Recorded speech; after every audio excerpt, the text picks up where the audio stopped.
विष्णु अग्रवाल आप सभी का स्वागत करता हूं। आप देख रहे हैं daily India time digital news channel.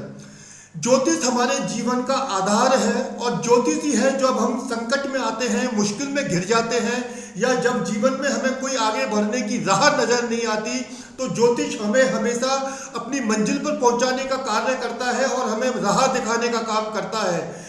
ज्योतिष में एक वैदिक ज्योतिषी हो या टैरोट कार्ड रीडर हो या अंकों के द्वारा ज्योतिष विद्या हो, जो ज्योतिष है वो सभी प्रकार से लोगों का मार्गदर्शन करता है और ज्योतिष के जरिए हम अपने जीवन में बुलंदियों को हासिल कर सकते हैं, सुख समृद्धि धन धान्य को हासिल कर सकते हैं। आज हमारे साथ हैं श्रीमती गीतेश मित्तल। गीतेश मित्तल जी दिल्ली में एक प्रसिद्ध एस्ट्रोलॉजर हैं, उनको काफ़ी लंबा अनुभव है। इसके साथ ही टैरोट हो या अंक ज्योतिष हो, गीतेश मित्तल जी को एक बड़ा अनुभव प्राप्त है और वो अपने टैरोट रीडिंग के जरिए अंक ज्योतिष के द्वारा लोगों की समस्याओं का समाधान करती है और उनको जीवन में आगे बढ़ने का मार्ग दिखाती हैं। तो आज हम आपकी मुलाकात कराने जा रहे हैं राजधानी दिल्ली की प्रसिद्ध एस्ट्रोलॉजर, टैरोट कार्ड रीडर और न्यूमरोलॉजिस्ट श्रीमती गीतेश मित्तल से। मैम नमस्कार, आपका स्वागत है। नमस्कार विष्णु जी, मैम बहुत बहुत धन्यवाद। सबसे पहले मैं चाहता हूं कि आप हमें अपने बारे में बताएं, अपने अनुभव के बारे में बताएं मैम। सर देखिए, जैसे सबसे पहले तो मैं करेक्शन करना चाहूंगी, मैं राजधानी दिल्ली से नहीं, राजधानी जयपुर, राजस्थान की राजधानी जयपुर से हूँ और मैं जयपुर में ही अपना काम करती हूँ। हालांकि मेरे सारे जो क्लाइंट्स हैं वो वर्ल्ड वाइड हैं और मैं ऑनलाइन कंसल्टेशन उनको प्रदान करती हूँ टैरो और न्यूमरोलॉजी के माध्यम से। और मेरे बारे में मैं काफी बहुत डिटेल तो क्या बताऊं उसको, मैं स्पिरिचुअल शायद बचपन से रही हूँ और रिलीजियस भी रही हूँ, तो भगवान में, ईश्वर में मेरी आस्था शुरू से थी। मैं पहले टीचिंग प्रोफेशन में थी, तो वहां बच्चों को गाइड करना मुझे अच्छा लगता था, उनको पढ़ाना मुझे बहुत अच्छा लगता था। लेकिन एक सोल का जो एक पर्पस होता है ना, वो मुझे बार बार कुछ और कहता था कि मुझे कुछ और करना है, कुछ और करना है। तो जब मैं टीचिंग लाइन जब मैंने छोड़ी किसी कारणवश, तो उसके बाद मैंने रेकी प्रोफेशन को चुना सबसे पहले। तो मेरे जो गुरु हैं श्री एन के शर्मा और गुरु माता सविता जी हैं, बहुत रिनोन्ड वो रेकी ग्रैंड मास्टर्स हैं, उनसे मैंने रेकी के बारे में सीखा और तब से मेरी लाइफ का एक टर्निंग पॉइंट आया, मेरी सोचने की दिशा बदली। जो एक पॉजिटिव सोच हम जीवन में हासिल करते हैं कि हम लॉ ऑफ अट्रैक्शन कैसे यूज करते हैं, हम पॉजिटिव कैसे सोचें, कैसे चीजों को अपनी लाइफ में आकर्षित करें, उस समय से मैंने सीखा और तब से मेरी सोच और मेरी लाइफ दोनों बदल गई। उसके बाद धीरे धीरे ऑकल्ट की फील्ड मेरा जीवन का हिस्सा बन गई और उसमें धीरे धीरे डिफरेंट टाइप के कोर्सेज में करती गई। उसके बाद जब मैंने टैरो सीखा तो मुझे लगा शायद मेरी लाइफ का ये मेन पर्पस है। मैं इसके माध्यम से लोगों को गाइड करने लगी, न्यूमरोलॉजी के माध्यम से गाइड करने लगी और लोगों को उससे बहुत बहुत बेनिफिट मिले। मेरी काउंसलिंग से उनको, मेरी गाइडेंस से जब उन्होंने अपने आप में परिवर्तन किया तो उनको काफी लाभ आया, काफी बदलाव उनके जीवन में आया। तो मुझे समझ में आया कि यही मेरी लाइफ का पर्पस है और फिर इस दिशा में मैं काफी सारे मैंने रिनोन्ड टैरो रीडर से कोर्स किया और उसके बाद अलग अलग फील्ड में आगे बढ़ती गई। तो ये मुझे मेरी लाइफ, अब मुझे ऐसा लगता है मैं अपने आप को कंप्लीट फील करती हूँ। जब मैं किसी को टैरो के माध्यम से बता रही होती हूँ तो उसमें मैं नहीं होती हूँ, है ना, क्योंकि टैरो क्या एक डिवाइन टूल है, उसमें हम ईश्वर से अपने आप को कनेक्ट करते हैं। तो जब मैं अपने आप को माध्यम बना लेती हूँ कि प्रभु मेरे सामने जो भी प्रश्न करता है या मेरे क्लाइंट हैं वो गाइडेंस लेने आए, तो आप मेरी मन वाणी बुद्धि में विराजमान होकर और इनको गाइडेंस दें, तब मैं उसके माध्यम से फिर उनको जो भी परमात्मा मुझे उस वक्त बताते हैं या जो मुझे एनर्जीज फील होती हैं, क्योंकि टैरो एनर्जी बेस्ड है ना, सामने जो क्लाइंट बैठा है उसकी मनोदशा क्या है, उसके मन में क्या चल रहा है, वो उसी एनर्जी को रिफ्लेक्ट करता है, तो उसी के माध्यम से हम उनको आंसर प्रदान करते हैं। मैम आपको क्योंकि टैरोट रीडिंग में महारत हासिल है, आपका स्पेशलाइजेशन टैरोट में है, तो मैम ये टैरोट कार्ड के जरिए आप किस तरह लोगों का भविष्य बता पाते हैं, किस तरह लोगों की मुश्किलें बता पाते हैं, या केवल सामने वाले की मनोस्थिति देखकर आप उसको अपना डिस्क्रिप्शन देते हैं मैम?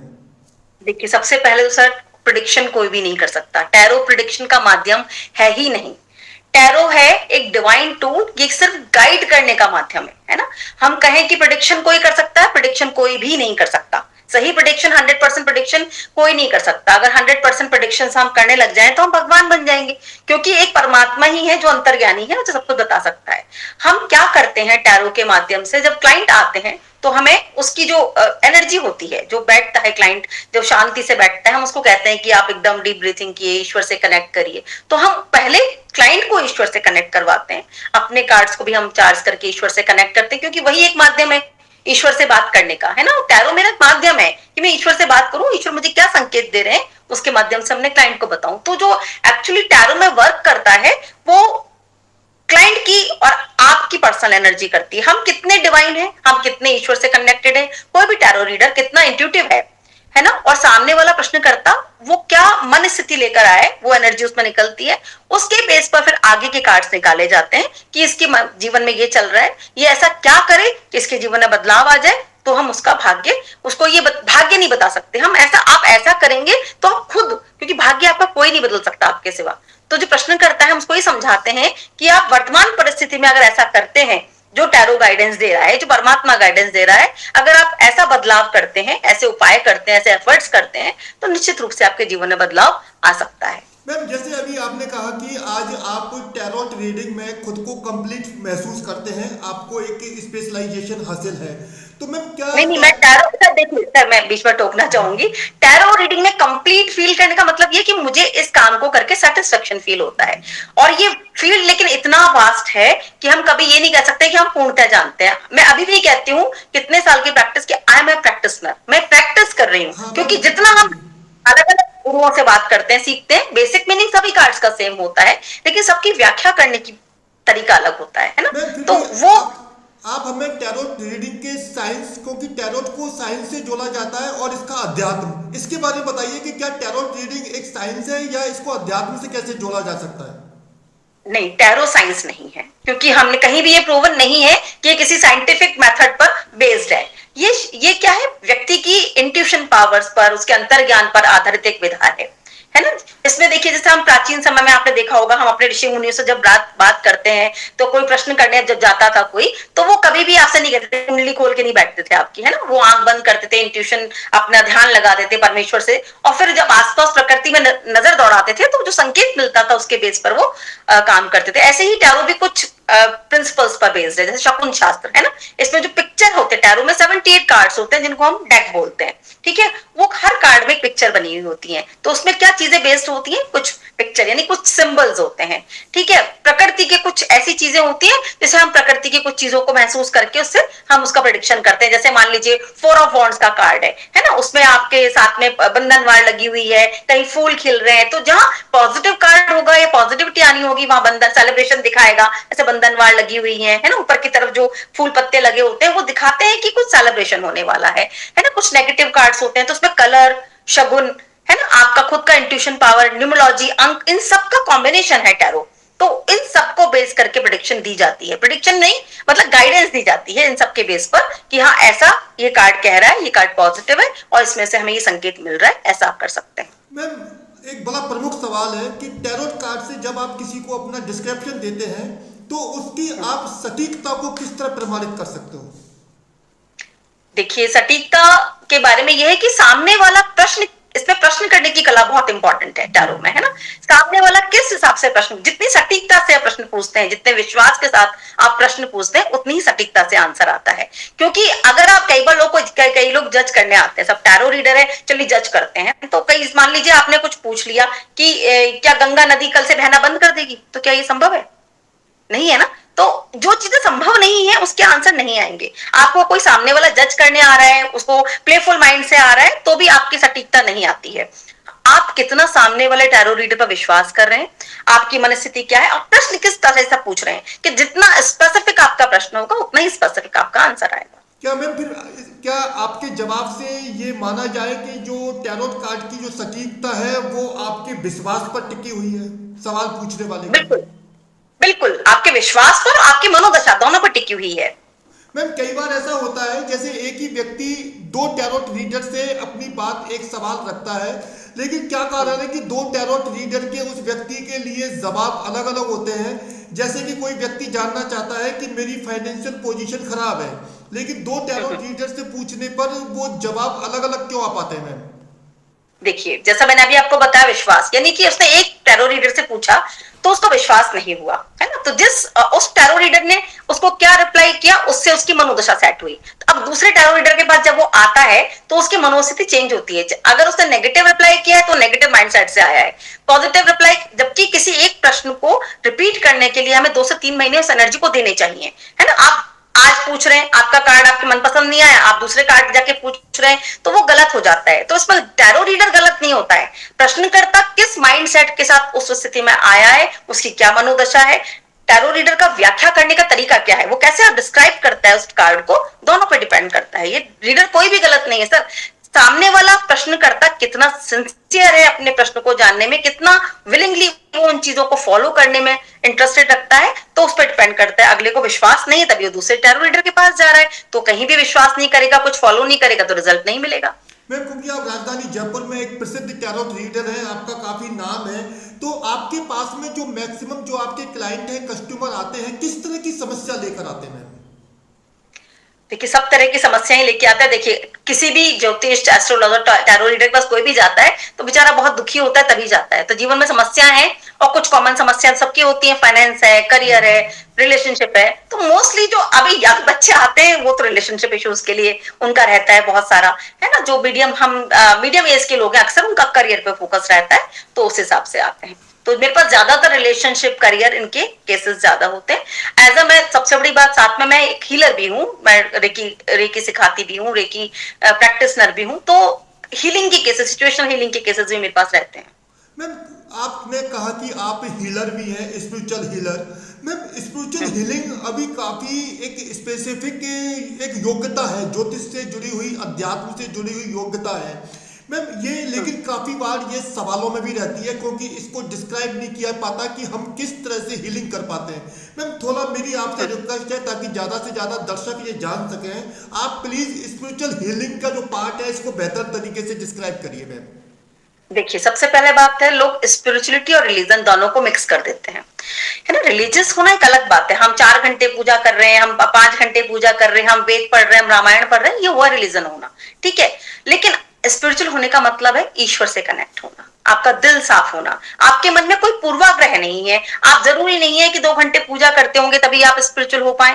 और स्पिरिचुअल हीलिंग से मतलब ये है कि जब सामने वाला क्लाइंट समस्या लेके अपने पास आता है तो विदाउट उसको जज किए हुए कि आपने ऐसा क्यों किया, ये क्या, उसको जज किए बिना, जब मैं उसको लाइफ में अवेकनिंग सिखाऊं, जब मैं उसको ईश्वर से कनेक्ट होना सिखाऊं बिना किसी आडंबर के, और उसको कहूं कि आप ईश्वर से ऐसे कनेक्ट होइए, मैं आपकी इसमें मदद करूंगी अपनी ऊर्जा देने के माध्यम से। ऊर्जा मेरी अपनी कुछ भी नहीं है, मैं भी एक ऊर्जा का माध्यम हूँ, एक चैनल होते हैं हम, है ना। तो जब हम यूनिवर्स से जो ऊर्जा लेते हैं, उस पॉजिटिव एनर्जी को व्यक्ति में ट्रांसफर करने की, उस सिचुएशन में फंसा हुआ है कोई व्यक्ति, मान लीजिए कि वो, उसका पैसा, उसको बिजनेस में बहुत लॉस हो गया है और वो चाहता है कि मैं उसकी मदद करूं, तो मैं जब उस सिचुएशन को हीलिंग करती हूँ तो मैं उस व्यक्ति को भी साथ में उतना ही एनर्जाइज करती हूँ कि वो इतने एफर्ट्स करे पॉजिटिव माइंडसेट के साथ कि वो अपने उस नुकसान से उबर सके।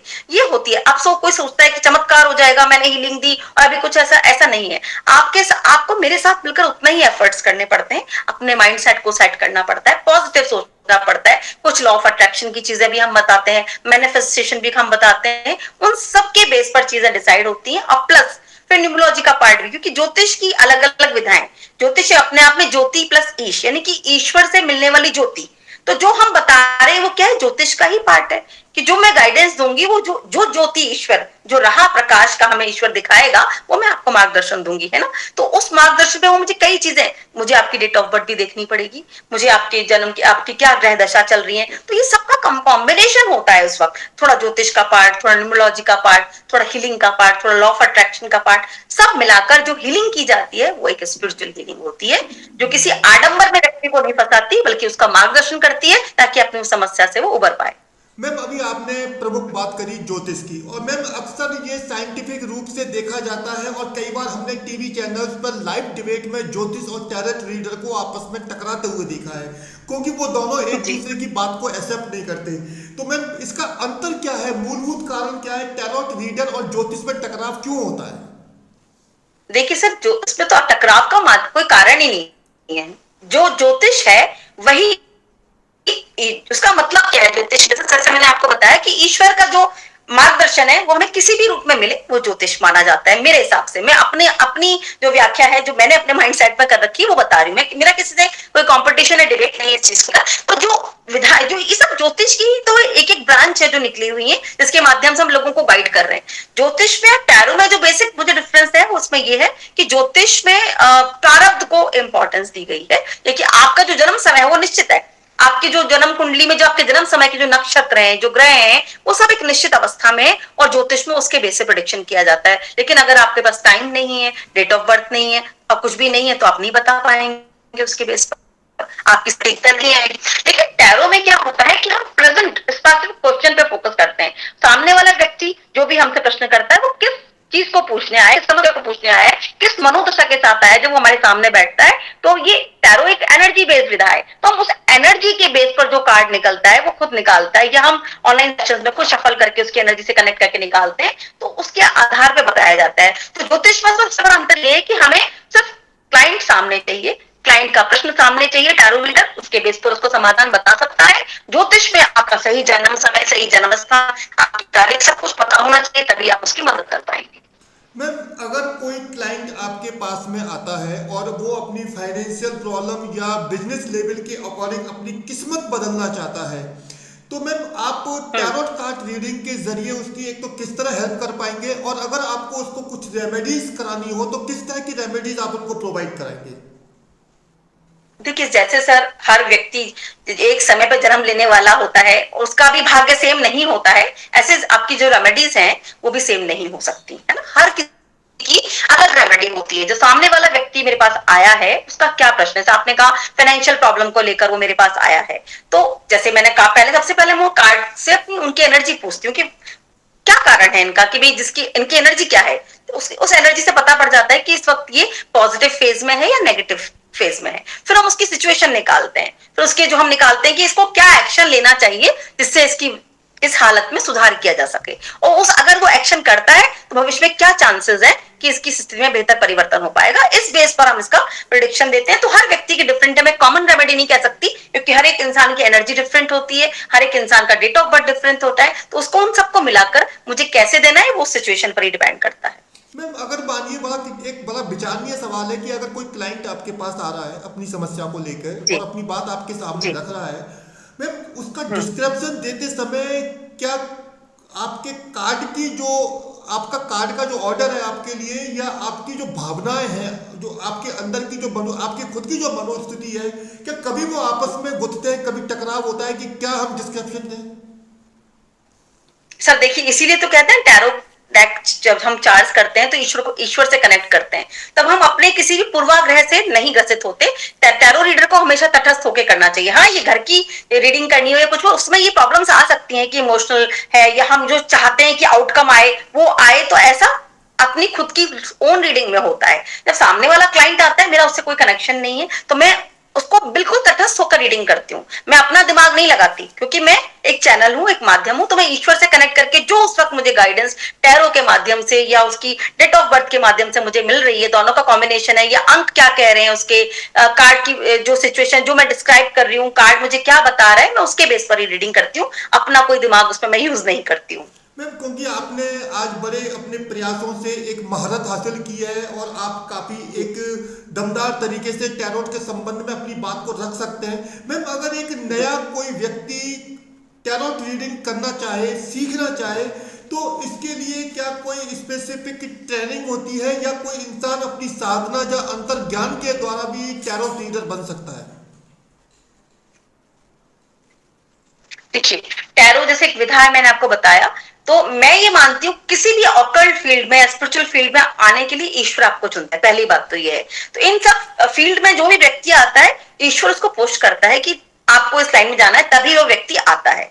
दूसरी बात इसमें सबसे इंपॉर्टेंट चीज होती है मेंटोर, है ना, कि आप कैसा मेंटोर चुन रहे हैं। दूसरी बात आपका इंट्यूशन होना चाहिए, आपका इंटरेस्ट होना चाहिए। हाँ विशेष काबिलियत की जरूरत नहीं है कि आपको ग्रेजुएट होना जरूरी है कि पोस्ट ग्रेजुएट, ऐसी कोई काबिलियत नहीं चाहिए इसमें, लेकिन आपका दिल का साफ, आपका स्पिरिचुअल होना बहुत जरूरी है, यानी कि आप दिल के कितने साफ हैं, आप लोगों की मदद करना चाहते हैं क्या। लोगों ने आजकल टैरो को मनी मेकिंग का एक टूल समझ लिया है कि बहुत कोर्सेज आपके लॉन्च हो रहे हैं कि आप इतना करिए, आप करोड़ों रुपए कमाएंगे, इस ऐप पर आइए, ऐसा बहुत कुछ होने लगा है। लेकिन मुझे, जो मैं मानती हूँ, टैरो का जो प्राइम उद्देश्य है वो मनी मेकिंग नहीं है। टैरो इज फॉर गाइडेंस, ठीक है। बाकी ईश्वर की मर्जी है कि हमारी गाइडेंस के बलबूते पे वो हमें कितना लोगों से बेनिफिट दिलवा सकता है, क्योंकि जब उसने इस लाइन में डाला है तो ये ईश्वर की मर्जी है। तो कोई भी जब टैरो सीखने आता है कोई स्पेशल, तो उसको बहुत स्पेशल क्वालिफिकेशन नहीं चाहिए, लेकिन स्पिरिचुअल अवेकनिंग उसकी हो, उसमें ये पैशन हो कि जैसे बताए उसका मेंटोर, वो उस हिसाब से मेडिटेशन कर सके, उस हिसाब की जो एक नियमित दिनचर्या होती है एक टैरो रीडर की, उसको अपना सके, तो ही एक सटीकता आती है मेरे हिसाब से। मैम आजकल आपने देखा होगा, हम सभी देखते हैं कि सोशल मीडिया पर टैरोट कार्ड रीडर की काफ़ी बड़ी जमात है, काफ़ी सारे लोग हैं जो अलग अलग तरीके से टैरोट रीडिंग करते हैं। मैम एक बड़ा पेचीदा सवाल है कि हमने अभी देखा है सोशल मीडिया पर, फेसबुक पर, यूट्यूब पर, इंस्टाग्राम पर, कि रैंडमली कार्ड को ओपन किया जाता है और ये बोला जाता है कि आप इस कार्ड को अपने ऊपर तभी लें जब ये रीडिंग आप पर सटीक बैठ रही हो। तो मैम ऐसे किसी के बारे में कि हम कार्ड ओपन कर रहे हैं, अगर आपसे मैच करता है तो वो कार्ड आपका है, वरना वो कार्ड आपका नहीं है, ये कहाँ तक सही है मैम? ये तो गुमराह करने वाला सब्जेक्ट बन जाता है। सर देखिए, मैं तो इसके बिल्कुल फेवर में नहीं हूँ कि ऐसी किसी रीडिंग में कोई सटीकता आती है, क्योंकि ये एनर्जी, जैसे मैंने बताया, एनर्जी का खेल है। उसको उसी रील को कितने लोग देख रहे हैं, कितने लोग समझ रहे हैं, है ना। तो हर किसी पे सटीकता नहीं है, तो क्या है, ये तो आपका लग गया, आपसे रेजोनेट कर रहा है तो आप रख लो, नहीं कर रहा है तो मत रखो। तो मुझे वो चीज नहीं है, समझ में आती। हालांकि सोशल मीडिया का बहुत बड़ा रोल है टैरो रीडर्स को फेमस करने में और इस विधा को लोकप्रिय बनाने में, लेकिन फिर भी इसको मैंने देख रही हूँ कि बहुत लोग विदाउट पूरी इंफॉर्मेशन के, और इसको अट्रैक्शन, मनी मेकिंग का टूल बना रहे हैं, कहीं भी कुछ भी सुनकर कुछ भी बता रहे हैं, जो कि संभव नहीं है कि ऐसा करने से ऐसा हो जाएगा बिना एफर्ट्स करे। चाहे टैरो रीडर गाइडेंस कर दे, कोई ज्योतिष आपको गाइड कर दे, कोई दावा कर दे, भाग्य बदल सकते हैं। आपका भाग्य कोई नहीं बदल सकता, आपका भाग्य आप खुद बदल सकते हैं, जो गाइडेंस मिली है उसको अपनी लाइफ में फॉलो करके। एक और सवाल है मैम, वो भी बड़ा सवालों में रहता है हमेशा, क्या हम थर्ड पर्सन, जैसे कोई हमारे सामने व्यक्ति नहीं है, तो क्या कोई टैरो रीडर किसी थर्ड पर्सन के बारे में कार्ड निकाल के उसका भविष्य जान सकता है या उसके बारे में भविष्यवाणी कर सकते हैं? देखिए, डिपेंड करता है कि थर्ड व्यक्ति से मैं अपनी मर्जी से किसी के बारे में देखूंगा सचिन तेंदुलकर की लाइफ में क्या चल रहा है, तो वो कोई, उसका कोई सार्थक तक नहीं है। लेकिन उनका कोई अपना वो जानना चाहे और उनकी परमिशन से वो मुझसे अगर पूछता है और तब मैं कार्ड निकालती हूँ, तो वो हम कर सकते हैं। क्या कभी आपके सामने ऐसा चैलेंज आया है कि आपने किसी को अपना विचार दिया हो, डिस्क्रिप्शन दिया और उन्होंने आपको बोला हो मैडम नहीं ये तो गलत है, और आपका प्रोडक्शन गलत है और आपको चैलेंज किया हो, तो उस समय आपकी क्या प्रतिक्रिया रहती है? पर ईश्वर की कृपा से अभी तक तो ऐसा मौका आया नहीं है लाइफ में, लेकिन अगर ऐसा आता है तो सर मैं ये तो नहीं कह सकती कि मैं 100% राइट हो सकती हूँ, या कोई 60 to 70% प्रेडिक्शंस में सटीकता होती है। जैसे मैंने बताया, आपके सामने वाले की मेंटलिटी मेरे बारे में क्या है, वो किस अपनी प्रॉब्लम्स के साथ आया है, उस वक्त की क्या मेंटलिटी है, वो सब बातों पर डिपेंड करता है कि कैसे वो होगा।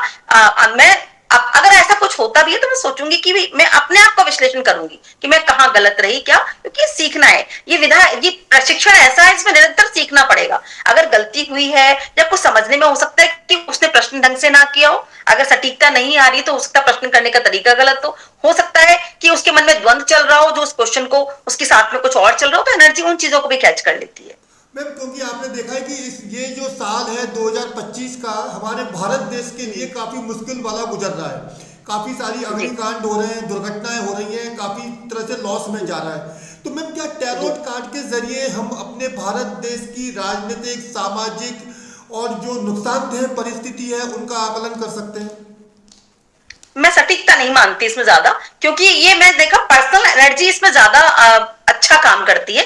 सामने मोदी जी मेरे से बैठ के पूछे और मैं उस वक्त देश के कार्ड किसी से निकालूं, तो हो सकता है कि एक पर्सन की जो एनर्जी है, हमारे इस वक्त हमारे देश के प्राइम मिनिस्टर कौन है, नरेंद्र मोदी जी हैं, तो वो अगर पूछते हैं उस वक्त कार्ड उनकी एनर्जी कैच करके पूरे देश की क्या एनर्जी बताएगा, तो उसमें ज्यादा सटीकता आती है। फिर भी हाँ, कुछ संभावनाओं से इनकार नहीं किया जा सकता, फिर भी मैं पर्सन टू पर्सन ज्यादा इंपॉर्टेंट मानती हूँ कि टैरो सटीकता से बताता है। लेकिन ग्रुप एनर्जी में यहाँ काफी सारी एनर्जी डिफरेंट हो जाती है। देश के बारे में करेंगे तो देश में कितने हजारों करोड़ों लोग हम रह रहे हैं, उन सबकी एनर्जी उस देश के बारे में फिर उस वक्त आती है।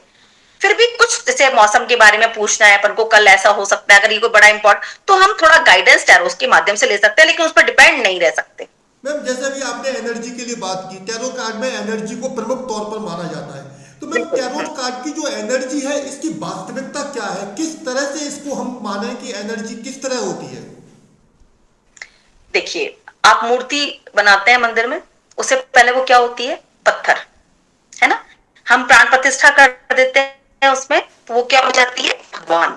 ऐसे ही जो हमारे टैरो कार्ड्स होते हैं वो हमारे लिए भगवान होते हैं, क्योंकि क्या करते हैं हम, जो व्यक्ति जीवन में आता है, टैरो में भी जो डेक है उसमें मेजर और माइनर दो हम उस पर डिवाइड करते हैं। तो मेजर कार्ड हमारी जीवन की उन परिस्थितियों के बारे में बताते हैं जो उनको हम चेंज नहीं कर सकते, यानी कि हमारा प्रारब्ध है एक तरह से, जिनमें हम कोई बदलाव नहीं कर सकते, आदमी का बेसिक नेचर। लेकिन जो माइनर आर्काना है वो हमारी रोज की परिस्थितियों से जुड़े हुए हैं, उनमें 4 भागों में डिवाइड किया गया है। उनमें जैसे हमारा पृथ्वी, वायु, जल, जो हमारे तत्व होते हैं, उन्हीं से एक आम आदमी जो समस्याएं लेकर आता है हमारे पास, वो यही लेकर आता है ना? तो हम इन कार्ड्स को जब हम चार्ज करना सीखते हैं, जो हमारे गुरु सिखाते हैं, उनसे हम इन कार्ड्स को भी नेचर से कनेक्ट करते हैं। जैसे हम इनको चार्ज करेंगे तो सूर्य की रोशनी ले लेंगे, हम उनको मून लाइट चार्ज करते हैं, चंद्रमा से कनेक्ट करते हैं, हम इनको अगरबत्ती धूप दिखाते हैं तो हम इसका एयर एलिमेंट को एक्टिवेट करते हैं। तो ये कार्ड हमारे प्रकृति से जुड़े हुए होते हैं, परमात्मा की जो 5 तत्व उनसे जुड़े हुए हो जाते हैं, इसलिए इसको चार्ज करना बोलते हैं। तो इन कार्ड्स को जब हम रोज हम इनको अपना ईश्वर मानते हैं, है ना? रोज हम इन कार्ड्स को नमन करते हैं, इनको अपने हाथ में लेते हैं, पॉजिटिव अफर्मेशन देते हैं इनको कि ये कार्ड्स हमारे हमें सही गाइडेंस दे रहे हैं और इससे हम अपने क्लाइंट को सही गाइडेंस दे पा रहे हैं। तो इससे क्या होता है, इन कार्ड्स के साथ हमारा संबंध बहुत मजबूत हो जाता है। हर एक कार्ड से हमारा मेडिटेशन हमें करना होता है। तो मैं इसलिए नहीं कहती कि बहुत टैरो की बहुत इजी प्रक्रिया है, लोग आजकल यूट्यूब पे सीखा और वो अगले दिन से वो अपनी रील बनाकर प्रेडिक्शन देना शुरू कर दिए, ऐसा नहीं होता है। हर एक कार्ड से आपका संबंध होना जरूरी है, तब वो कार्ड उस सिचुएशन, क्योंकि बेसिक मीनिंग सब कार्ड्स का सेम है, लेकिन जब आपका प्रश्नकर्ता आपके सामने आता है, वही कार्ड उस सिचुएशन में उस व्यक्ति को क्या गाइडेंस देना चाहता है वो बहुत इंपॉर्टेंट होता है। उसी बेस पर सारी रीडिंग होती है हमारी। मैम जैसे अभी आपने कहा कि आप अपने कार्ड को ईश्वर मानते हैं, उनकी पूजा करते हैं, तो उन आलोचकों को क्या जवाब देंगे जो कहते हैं कि टैरो रीडिंग एक अंधविश्वास है, एक धोखा है? टैरो रीडिंग अंधविश्वास है या धोखा है, ये मानने वाले टैरो को जानते ही नहीं है, क्योंकि उन्होंने टैरो को ढंग से कभी पढ़ा ही नहीं फिर, है ना? टैरो अपने आप में एक बहुत ब्यूटीफुली सिंबलाइज की गई है, पिक्चर बनी हुई है, उन पिक्चर, उन कलर, उनको प्रकृति से कैसे तालमेल है, वो एक लाइफ जर्नी है। तो आपकी लाइफ जर्नी गलत कैसे हो सकती है? जीरो फुल कार्ड से जब हम शुरू करते हैं अपनी जर्नी, तो ये टैरो पूरा एक जीवन चक्र आपका दिखाता है, तो उसके बेस पर उसको गलत कैसे साबित कर सकते हैं आप? आपने कभी, या तो आपको कोई रीडिंग अच्छी नहीं मिली है, या कोई रीडिंग मतलब, या फिर किसी ने, आपने मजाक करने के लिए, जज करने के लिए किसी से पूछा है। वरना टैरो अगर आप उसको विश्वास करके करते हैं तो हमेशा टैरो आपको सही गाइडेंस देता है, मेरा तो ये मानना है सर। मैम एक टैरो कार्ड में एक प्रमुख बात होती है, ये फ्री विल को किस तरह देखा जाता है, जो स्वतंत्र इच्छा होती है? बिल्कुल, स्वतंत्र इच्छा का सबसे ज्यादा इंपॉर्टेंट रोल होता है। जब क्लाइंट आपके सामने आता है तो जो प्रारब्ध है और क्रियामाण है, सर देखिए हमारे 2 कर्म होते हैं। प्रारब्ध हम लेकर आते हैं अपने जीवन में संचित करके, अच्छे या बुरे चुनकर हम आते हैं, उनमें हम कोई बदलाव नहीं कर सकते, वो हमारे 60% के करीब हमारा प्रारब्ध चलता है। लेकिन जो क्रियामाण होते हैं हमारे, जिनमें हम अपने कर्मों से बदलाव कर सकते हैं, उसमें सबसे इंपॉर्टेंट फ्री विल होती है। अगर क्लाइंट आपके सामने है और वो अगर हम उसको जो गाइडेंस दे रहे हैं, अगर वो अपनी विल पावर से सोचे कि नहीं मैं इसको चेंज करूंगा, मैं कर सकता हूं, अगर आप मुझे, मैं अपने भाग्य को बदलना चाहता हूं, मैं इन एफर्ट्स को करूंगा, तो वो कर सकता है।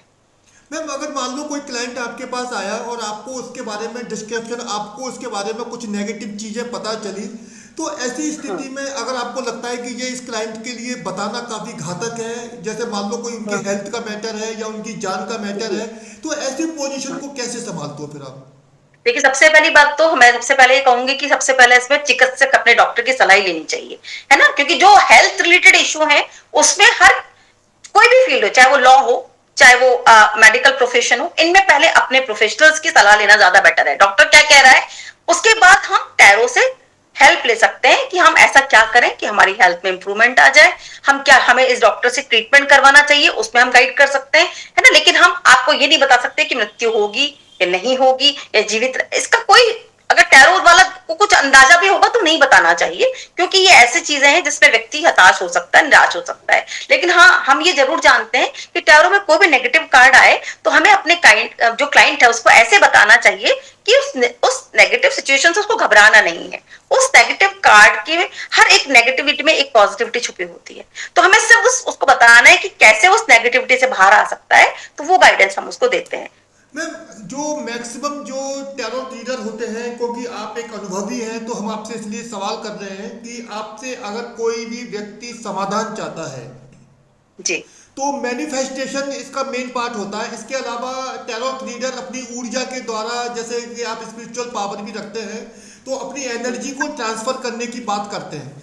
मैम, ये चीज प्लीज आप इसको विस्तार से बताइए नहीं कि टैरो कार्ड रीडर्स नहीं कर सकते सर एनर्जी ट्रांसफर। हाँ, आप एनर्जी हीलर हैं तो आप एनर्जी हाँ, ट्रांसफर कर क्योंकि सकते आप हैं। स्पिरिचुअल हीलर हैं तो आपके लिए संभव है। ये डिफरेंट चीजें हैं सर, है ना। हर चीज अलग है, रेकी अलग चीज है, टैरो अलग चीज है, एंजल हीलिंग अलग चीज है, न्यूमरोलॉजी अलग चीज है ना। तो इन सब का कॉम्बिनेशन कोई जानता है और वो कहे कि मैं अपनी एनर्जी दूसरे में ट्रांसफर कर दूं, ये संभव नहीं है। आपके पास अपनी कोई एनर्जी नहीं है, हमारे पास जो भी एनर्जी हम ले रहे हैं यूनिवर्स की एनर्जी है, तो उसको कब कहाँ कितनी जरूरत है, कैसे ब्लॉकेज है, और एनर्जी आदमी देता नहीं है, सामने वाला रिसीव करने की पावर अगर रखता है तो ही उसे एनर्जी मिलती है। फिर भी मैम, कोई अगर आपको ब्लॉकेज किसी का नजर आता है तो उसकी रेमेडी के तौर पर आप एक दो कुछ हमें बताएंगे, किस तरह से आप रेमेडी करते हैं? जैसे देखिए सर, ब्लॉकेजेस में की बात है तो हम जैसे चक्रा हीलिंग की बात करते हैं, रेकी में हम ब्लॉकेज रिमूव करने की बात करते हैं, तो हम उसको जैसे किसी की मुझे ऑरा स्कैन करना है तो रेकी में एक विधा होती है कि हम उसकी ऑरा स्कैनिंग करते हैं, या उसके थर्ड आई चक्रा पे हम उस पर फोकस करते हैं, तो हमें उसकी काफी चीजें रिफ्लेक्ट हो। लेकिन उसके लिए ये नहीं कि तुरंत आप मेरे सामने आए कि साहब मैं बैठा हूं मुझे बताइए, नहीं, ध्यान लगाना पड़ता है, एक प्रोसेस होता है इन चीजों का।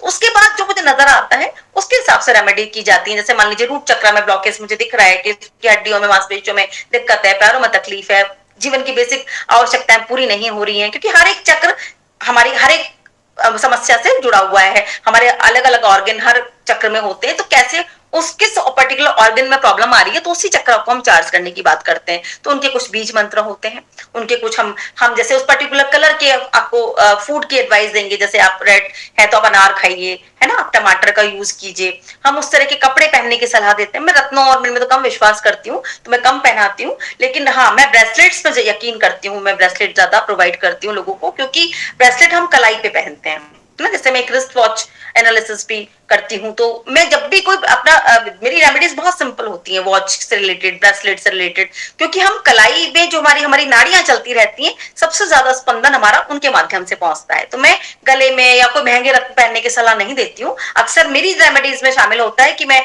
उस कलर का पर्टिकुलर आपको ब्रेसलेट पहनाऊं और वो कलर की वाइब्रेशंस आपकी बॉडी में जाएं, या घड़ी के माध्यम से आपका समय बदल पाऊं, ऐसी मेरी एडवाइस होती है मोस्टली। मैम, अभी आपने जैसे चक्रों की बात की, मैम, जी जैसे अभी आपने देखा होगा पेपर में भी आता है कि भारत में इस साल हार्ट अटैक के केस बहुत ज्यादा हो रहे हैं। लोगों को, चलते हुए बच्चों को, बूढ़ों को, जवान को, सभी को हार्ट अटैक आ रहा है।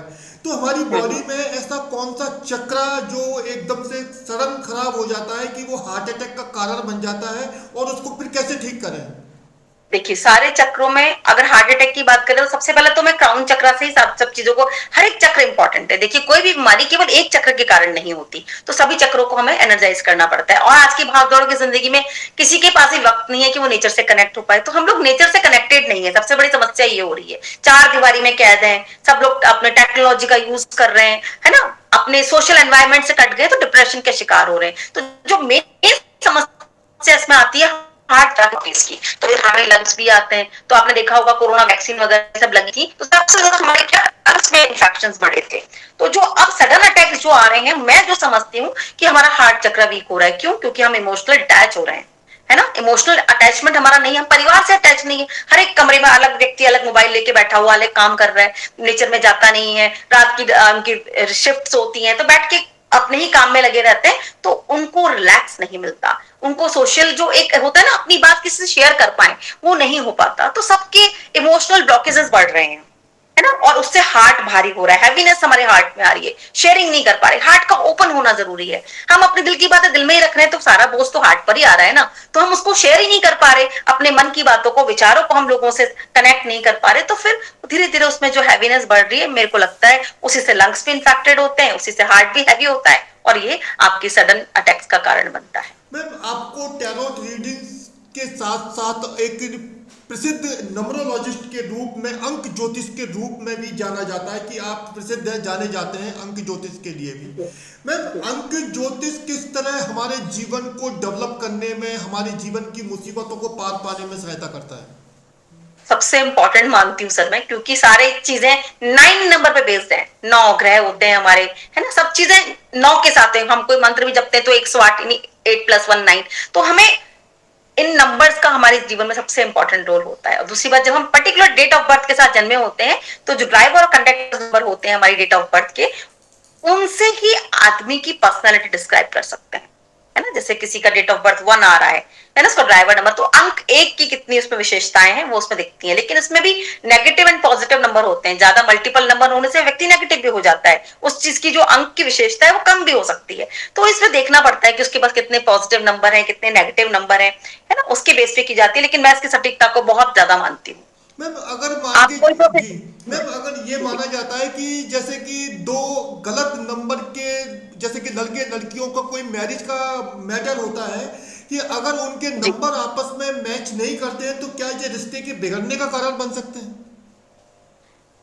कुछ हद तक हो सकता है सर ऐसा, क्योंकि कई बार इसमें क्या होता है, 81 कॉम्बिनेशंस होते हैं हमारे पास न्यूमरोलॉजी में, है ना। अलग अलग नंबर होते हैं, कुछ एंटी नंबर होते हैं, कुछ हमारे न्यूट्रल नंबर होते हैं, कुछ हमारे फ्रेंडली नंबर होते हैं। तो जो फ्रेंडली नंबर्स होते हैं उनकी कंपैटिबिलिटी अच्छी हो जाती है ना। ऐसा तो नहीं है कि वे पहले के टाइम में कोई अंक नहीं जानता था या शादियां नहीं होती थी या शादियां निभ नहीं रही हैं, ऐसा तो नहीं है। लेकिन फिर भी जो आज के टाइम में मैं देख रही हूँ, क्योंकि लोगों का पहले के टाइम में लोगों में पेशेंस बहुत था, तो शादी निभाने का एक जुनून लेके इस लॉ ऑफ अट्रैक्शन से आते थे कि माता पिता पहले ही माइंड में फीड करके भेजते थे, जिस घर में डोली जा रही है वहीं से अर्थी उठनी चाहिए, है ना। और लड़की की डिपेंडेंस भी थी, बहुत इंडिपेंडेंट नहीं होती थी। अब क्या हो गया है कि सब लोग सेल्फ डिपेंडेंट हो गए, अपनी अपनी अर्निंग भी कर रहे हैं और सबका ईगो भी बहुत बढ़ गया है उस वजह से। तो अब अगर कंपैटिबिलिटी नहीं है तो सब तो निभाव करना अब मुश्किल हो गया है आज के जमाने में। तो अब जो हम कंसीडर करें, तो जो हम कुंडली मिलाएं तो अंकों का भी मैच करना बहुत जरूरी मैं मानती हूँ, क्योंकि एक बार ज्योतिष के ग्रह फिर भी मैच मतलब आपको निभाव करवा जाएंगे, लेकिन अंक नहीं मिलते तो थोड़ा दिक्कत आती है। फिजिकल केमिस्ट्री में भी आती है, मेंटल आपकी कंपैटिबिलिटी भी कम होती है। तो अगर अच्छे होते हैं तो अच्छी निभाव के चांसेस ज्यादा बढ़ जाते हैं। मैम, इस साल को जो 2025 का साल है, इसका जो अंक है वो 9 है। तो मैक्सिमम हम देखते हैं कोई भी अग्निकांड होता है, कोई घटना होती है, कोई आतंकवादी घटना होती है, तो सभी एस्ट्रोलॉजर ये दावा करते हैं कि मंगल का साल है, इसलिए भारत के लिए मुश्किल गुजर रहा है। आपकी क्या ओपिनियन है इसको लेकर? ये तो ठीक है सर, 9 नंबर है, लेकिन आप ये भी तो देखिए कि नाम हमारा 9 नंबर है होने की वजह से हम उन सब चीजों से निकल भी पा रहे हैं। 9 नंबर क्या है, मानवता का नंबर है, मदद का नंबर है। तो हम किसी आपदा में फंसते हैं, किसी मुसीबत में फंसते हैं तो हमें मदद भी मिल रही है ना। और एक साख भी बढ़ रही है हमारी 9 नंबर की वजह से। देखिए, 9 मतलब होता है पावर का नंबर, एक लीडर का नंबर, है ना, एक ऐसा सेनापति जो सब चीजों को कंट्रोल कर सकता है। तो हमारे पास हमारा सेनापति एक ऐसा है जो हमारे देश के लिए तो बहुत अच्छा साबित हो रहा है, जिससे हमारे देश की साख बढ़ रही है। तो ये मैं इसके इस पॉजिटिव वे में भी इसको ले रही हूँ इस साल को, कि इससे इस साल हमारे देश की साख भी बहुत बढ़ी है। मैम, आप टैरोट रीडिंग में आपका समझ में आता है कि आपको एक बहुत खास पहचान है आपकी, तो ये अंक ज्योतिष में कैसे आपकी इच्छा हो गई, आपकी रुचि किस तरह हुई अंक ज्योतिष भी में भी आपको महारत हासिल करनी है? देखिए, टैरो जब हम पढ़ते हैं सर, उसमें तो अंक साथ साथ चलते हैं टैरो में, है ना। तो साथ में अगर आप मैंने जब टैरो रीडिंग करी तो मुझे महसूस हुआ कि अगर स्पेशलाइजेशन इसके साथ अंकों में भी किया जाए तो मैं टैरो को ज्यादा अच्छी तरह से बता पाऊंगी। तो इसलिए मेरा धीरे धीरे इस विषय में रुझान बढ़ा और मैं इसको पढ़ने लगी। और जब मेरा इंटरेस्ट बढ़ा तो मुझे लगा कि इसमें ज्यादा, और अगर हम टैरो और न्यूमरोलॉजी को कंबाइन करते हैं तो हम बहुत अच्छा किसी को गाइड कर पाते हैं। तो इस विषय पे मैंने और अध्ययन किया और अभी भी लगातार कर ही रही हूँ सर। मैम, एक बड़ा अंकों से जुड़ा हुआ एक बड़ा गंभीर सवाल है, ये जो 7 का जो अंक होता है और जो 4 का अंक होता है, अभी क्योंकि एक हमारे नॉन पर्सन है इसलिए मैं आपसे ये सवाल कर रहा हूँ। तो 4 और 7 के अंक को मिराकल अंक माना जाता है, लेकिन विस्फोटक अंक भी माना जाता है, और अगर ऐसे व्यक्तियों में तालमेल होता है तो इसके क्या परिणाम और क्या दुष्परिणाम सामने आ सकते हैं?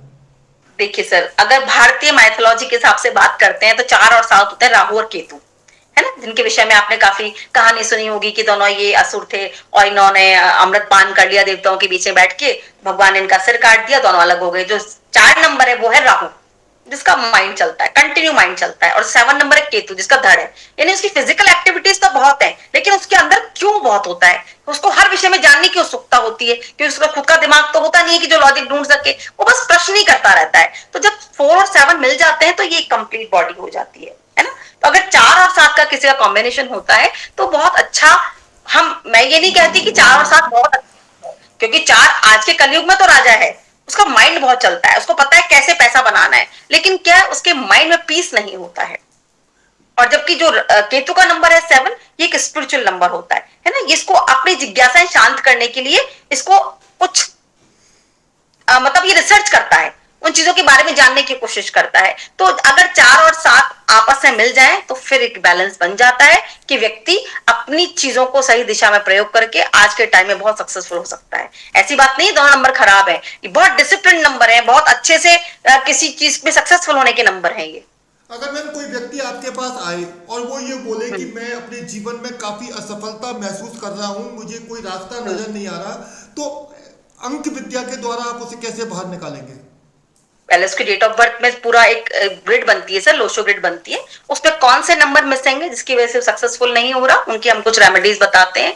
जो नंबर है उसमें कितने नेगेटिव है कितने पॉजिटिव है उनको देखना पड़ता है, फिर उसकी जो बेसिक कैरेक्टरिस्टिक होती है उनको उभारा जाता है कि हाँ आप ऐसा करेंगे, इस पर्टिकुलर नंबर की इस विशेषता के साथ इन रेमेडीज को फॉलो करेंगे तो उनमें बदलाव लाया जा सकता है।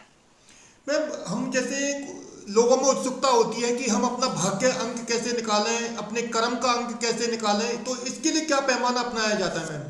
देखिए बहुत सिंपल है, जो आपका बेसिक डेट ऑफ बर्थ है, मान लीजिए आपका सिंगल नंबर अगर 1 है तो वो तो सिंगल ही माना जाएगा, उसका नंबर 1 ही मानेंगे, उसका जो रूट नंबर हो गया, बर्थ नंबर हो गया, मूलांक हो गया, वो 1 हो गया। और मान लीजिए किसी का 15 है ना, तो 15 को 1 + 5 करेगा तो वो 6 हो गया, यानी 6 उसका मूलांक हो गया। उसके लाइफ में जो कैरेक्टरिस्टिक आएंगी वो 6 नंबर की आएंगी। ऐसे ही सारे नंबर है, जैसे 22 है, 2 + 2 4, तो उसके अंदर राहु का मूलांक हो गया उसका। तो जो जो नंबर है उनको हम अपनी डेट ऑफ बर्थ को आप प्लस कर दीजिए तो वो आपका मूलांक हो गया। और पूरे नंबर आपका जो डेट ऑफ बर्थ है, जैसे आपका जो डेट है प्लस मंथ है प्लस ईयर है, इन सबको हम जब जोड़ देते हैं तो वो हमारा डेस्टिनी अंक बन जाता है, हमारा भाग्यांक बन जाता है। मैम हमारा जो मोबाइल नंबर होता है, मोबाइल नंबर में क्या 8 का जो अंक है वो ज्यादा बार रिपीट होने पर ये हमारे फ्यूचर को, हमारे प्रोफेशन को नुकसान पहुंचाता है? सर देखिए, हालांकि मैं भी मोबाइल न्यूमरोलॉजी करती हूँ, लेकिन मेरा कॉन्शियस इस चीज के लिए थोड़ा कम अलाउ करता है।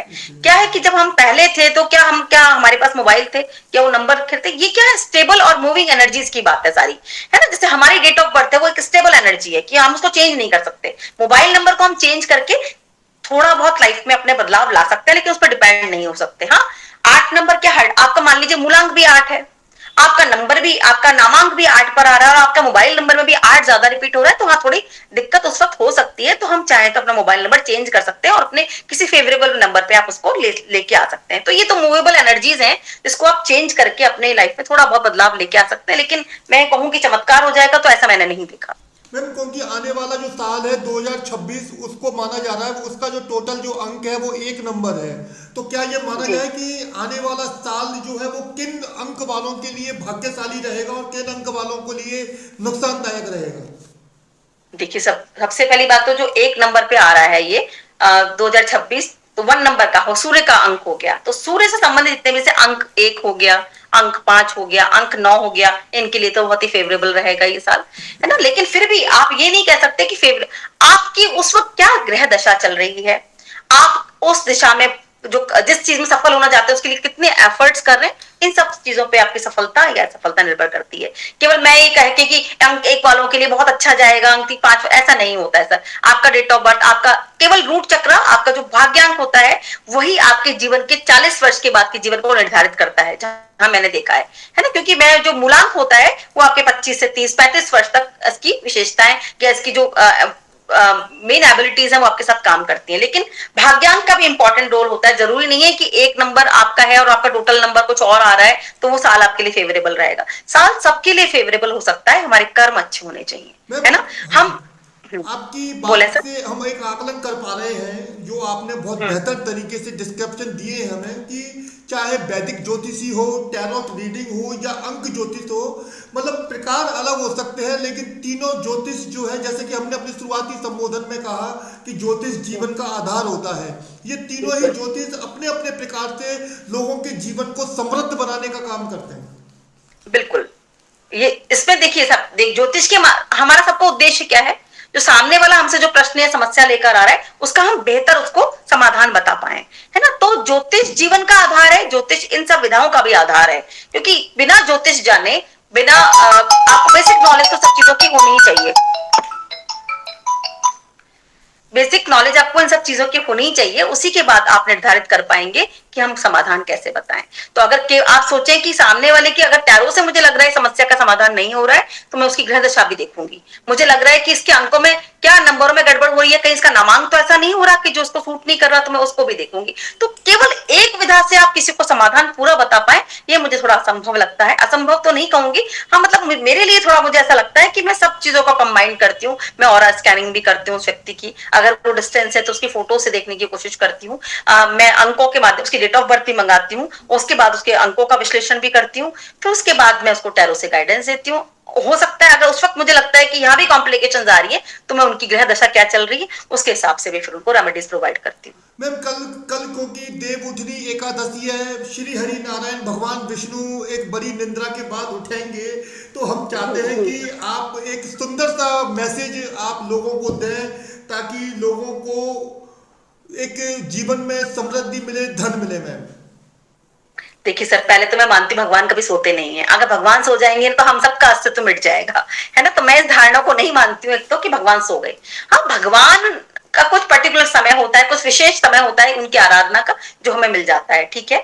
लेकिन हाँ, इसमें मैं तो रोज के कर्मों पर विश्वास रखती हूँ सर, कि हमारा दिल साफ हो, हम अच्छे कर्म करें, हमारे जीवन के जो आधार अपने माता पिता हैं, वो हर रिश्ता ईश्वर ने हमें अपने रूप में दिया है। हमारी माता, अगर भगवान सो रहे हैं तो उसने हमें अपना रूप दिया है माता पिता के रूप में। हम अपने माता पिता का सम्मान करें, रोज उनके चरण स्पर्श करें, है ना। जीवित होने के, जब वो जीवित हैं तब उनको सुख प्रदान करें, तो हमारे सूर्य और चंद्रमा कभी खराब नहीं हो सकते। हम अपने जीवन में जो गुरुदेव हैं, हमारे ईश्वर हैं, हमारे टीचर्स हैं, जो हमारे मेंटोर्स हैं, है ना, जो हमें सही गाइडेंस देते हैं गुरु के रूप में, उनका सम्मान करें तो हमारा गुरु ग्रह हमेशा साथ देता है। हमारे छोटे भाई हैं, वो हमारे मंगल का रूप है ना। तो अगर हम अपने भाई, बड़े या छोटे भाई का सम्मान करें, उनके साथ अपनी बना के रखें, तो मंगल ग्रह साथ देता है। बुध हमारी बहन है, हमारी घर की बहन बेटियां हैं, इनका सम्मान करें, इनका सुखपूर्वक सम्मान से अपने घर में उनको आदर दें, तो हमारा बुध ग्रह मजबूत रहता है। तो अगर हम अपने भगवान के रूप में अपने रिश्तों को ही समेट लें, सहेज लें, उनका सम्मान कर लें, उनके साथ अपनी कंपैटिबिलिटी बना के रखें, तो मुझे लगता है कि हर ग्रह बैलेंस हो सकता है। कोई ग्रह आपको कभी खराब फल नहीं दे सकता। बाकी तो आप प्रारब्ध में जो लिखा के आए उनको भोगना आपको है, लेकिन अपने अच्छे कर्मों से हम उनकी तीव्रता को कम कर सकते हैं, अपने भाग्य में कुछ अच्छा बदलाव ला सकते हैं, क्योंकि सबकी ब्लेसिंग जब साथ होती है ना सर, तो चीजें बहुत आसानी से कट जाती है। Thank you very much ma'am, आपने अपना कितना कीमती समय हमें दिया, इसके लिए मैं डेली इंडिया टाइम्स की तरफ से आपका बहुत बहुत धन्यवाद करता हूं, आपका सम्मान करता हूं ma'am. Thank you Vishnu ji, आपने मुझे मौका दिया कि मैं अपनी बात रख पाऊं, इसके लिए आपका भी बहुत बहुत धन्यवाद। आपने सुना जयपुर की प्रसिद्ध टैरोट कार्ड रीडर और अंक ज्योतिष स्पेशलिस्ट, उन्होंने हमारे सभी सवालों के बड़ी बारीकी से जवाब दिए और लोगों को काफ़ी बेहतर तरीके से गाइडलाइन प्रोवाइड कराई। लोग गीतेश मित्तल जी के उनके विचारों को स्वीकार करके, उनकी रेमेडीज को स्वीकार करके और उनसे पर्सनल कंसल्टेशन लेके अपने भाग्य को सुख समृद्धिशाली बना सकते हैं, स्वास्थ्यवान बना सकते हैं। मैम, आपका मैं फिर से स्वागत करता हूं और हम आपसे जल्दी से जल्दी हम चाहेंगे आपसे दोबारा हमारी मुलाकात हो। Thank you. Welcome sir, thank you so much, thank you sir.